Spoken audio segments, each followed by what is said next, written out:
14 सितंबर आएगा तो हम बाल बनवाएंगे, दाढ़ी बनवाएंगे, मोचा बनवाएंगे। 17 सितंबर आएगा तो मैं अपने घरों पे भोजन बनवाऊंगा, साहब दीदी के चाय पान ये सब हम उनको अर्पित करेंगे। सब जहाँ तक हमारी महादेव जिसको जहाँ तक बुलाएंगे लोग आएंगे सबको भोजन कराएंगे। और ऐसा ही पूरे विश्व में चलेगा, देशों में विदेशों में सगरों चलेगा भैया भाई।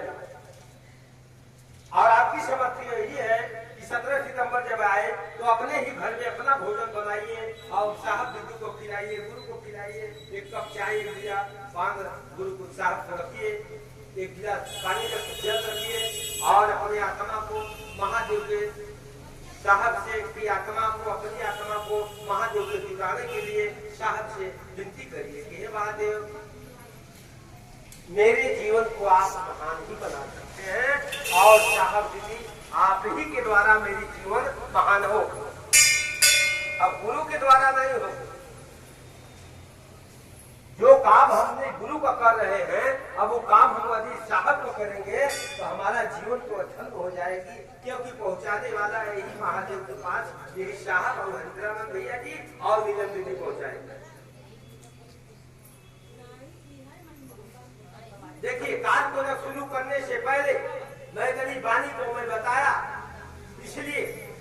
कि हमारा आपका जीवन गुरु भाई गुरु बना है। झूठे चर्चा में आने जाने से कोई मतलब नहीं निकलेगी और सही भाव सही श्रद्धा अपने मन में बसाइए और अपने मन में बसा करके अपने शिव से अपने